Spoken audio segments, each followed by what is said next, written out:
Namaste, welcome to EduNine Career Guidance, Josh Innovations Private Limited, EduNine Overseas Consultancy.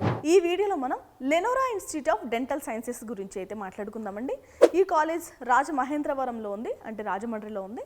So ఇలాంటి వివరాలతో పాటు neat ఎగ్జామ్లో ఎలాంటి ర్యాంక్ రావాలి, కాలేజ్ యొక్క స్ట్రెంగ్త్ ఎంత, ఇంటేక్ కెపాసిటీ ఎంత, ఇవన్నీ కూడా మాట్లాడుకుందాం. మనకి లెనోరా కాలేజ్ 2008లో అయితే రాజమహేంద్రవరంలో అయితే ఎస్టాబ్లిష్ చేశారు, ఆంధ్రప్రదేశ్లో ఉంది. ఫౌండర్ ఎవరంటే doctor Katireddy Lakshma Reddy, part of the KLR group of institutions. So ఆయన కేఎల్ఆర్ గ్రూప్ ఆఫ్ ఇన్స్టిట్యూషన్స్లో భాగంగా డెంటల్ కాలేజ్ని కూడా ఎస్టాబ్లిష్ చేయడం జరిగింది. సో కాలేజ్ ఫౌండర్ అయితే ఈయన. అండ్ ఇంకొకటి ఏంటంటే doctor NTR university of health sciences అఫిలియేషన్లో ఉందండి.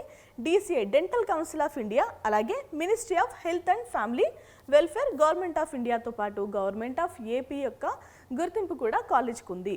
ఓకే, NAC A గ్రేడ్ అయితే ఉందండి కాలేజ్కి. మనకి కాలేజ్ ఏరియా వచ్చేసి 6 ఎకరాల విస్తీర్ణంలో అయితే ఉంది. మోడర్న్ ఇన్ఫ్రాస్ట్రక్చర్ కూడా ఉంది. ఓవర్ 355 డెంటల్ యూనిట్స్ అయితే ఉన్నాయి. లొకేషన్ గురించి మాట్లాడుకోవాలి అంటే నేషనల్ హైవే 16 దగ్గర అయితే ఉంది.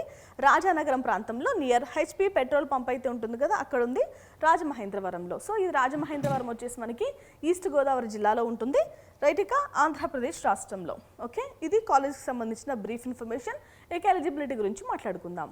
లెనోరా ఇన్స్టిట్యూట్ ఆఫ్ డెంటల్ సైన్సెస్లో మనం చదువుకోవాలి అంటే ఎలిజిబిలిటీ ఏంటండి, మనం ఫస్ట్ ఇంటర్మీడియట్ అనేది కంపల్సరీ కంప్లీట్ చేయాల్సిన అవసరం ఉంటుంది. లేదు అంటే ఈక్వివాలెంట్ ఎగ్జామినేషన్స్ రాయొచ్చు. ఫిజిక్స్, కెమిస్ట్రీ, బయాలజీ, లేదు అంటే బయోటెక్నాలజీ అండ్ ఇంగ్లీష్ సబ్జెక్ట్స్లో అయితే మనం పాస్ అవ్వాల్సిన అవసరం ఉంటుంది. మన క్యాస్ట్ బట్టి మనకి పర్సంటేజ్ కూడా రావాల్సిన అవసరం ఉందండి. జనరల్ కేటగిరీ అనుకోండి 50%, SC, ST, OBC అయితే 40%, ఫిజికల్లీ హ్యాండిక్యాప్డ్ ఎవరైనా ఉంటే కనుక అంటే జనరల్ కేటగిరీలో ఓకే 45% అయితే రావాలి. ఇతర కేటగిరీలో కనుక ఫిజికల్లీ హ్యాండిక్యాప్డ్ ఉంటే 40% వస్తే సరిపోతాయి. అండ్ అందరూ కూడా నీట్ UG ఎగ్జామ్ అనేది కంపల్సరీ క్వాలిఫై అవ్వాలి.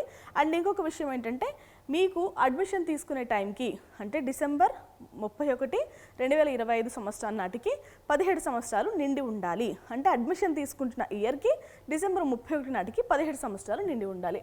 అప్పర్ ఏజ్ లిమిట్ అయితే లేదు. సో మీరు బ్రహ్మాండంగా చదువుకోవచ్చు.